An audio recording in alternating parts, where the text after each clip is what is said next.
VHPയുടെ ഘർവാപ്പസികളെ വിമർശിച്ച് രാഷ്ട്രീയ മത നേതാക്കൾ രംഗത്തു വന്നു. ജനങ്ങളിൽ വിഭാഗീയത പടർത്താനുള്ള ശ്രമത്തിന്റെ ഭാഗമാണ് മതപരിവർത്തന മേളയെന്ന് VM സുധീരൻ പറഞ്ഞു.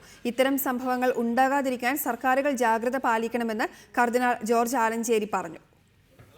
VHPയുടെ മതപരിവർത്തന മേളകൾക്കെതിരെ അനുയോജ്യമായ നിയമ നടപടികൾ സ്വീകരിക്കണമെന്ന് KPCC പ്രസിഡന്റ് VM സുധീരൻ ആവശ്യപ്പെട്ടു. ഇക്കാര്യത്തിൽ ശക്തമായ ജനജാഗ്രതയും ആവശ്യമാണ്. നിയമപരമായ നടപടികൾ, അനുയോജ്യമായ നടപടികൾ ഒരു ഭാഗത്തുണ്ടാകുക, അതോടൊപ്പം തന്നെ ഇതിനെതിരെ ശക്തമായിട്ടുള്ള ജനങ്ങളുടെ യോജിച്ചുള്ള പ്രവർത്തനമാണ് ഉണ്ടാകേണ്ടത്. RSS അജണ്ട നടപ്പിലാക്കാനാണ് BJP സർക്കാർ ശ്രമിക്കുന്നതെന്ന് CPIM സംസ്ഥാന സെക്രട്ടറി പിണറായി വിജയൻ പറഞ്ഞു. മതപരിവർത്തന മേളകളെ ഗൗരവതരമായി കാണണം. BJP ഗവൺമെന്റ് അധികാരത്തിൽ വന്നതോടെ RSSന്റെ നയമാണ് ആ ഗവൺമെന്റ് നടപ്പാക്കാൻ നോക്കുന്നത്. ഇതിൻ്റെ ഭാഗമായി തന്നെ ഇത്തരത്തിലുള്ള നീക്കങ്ങൾ എവിടെയുണ്ടായാലും അതിനെ എതിർക്കാൻ പൊതുവിൽ സമൂഹം തയ്യാറാകേണ്ടതായിട്ടുമുണ്ട്. നിർബന്ധിതവും പ്രലോഭനപരവുമായ മതപരിവർത്തനവും പുനമതപരിവർത്തനവും തെറ്റാണെന്ന് കർദിനാൾ ജോർജ് ആലഞ്ചേരി വ്യക്തമാക്കി.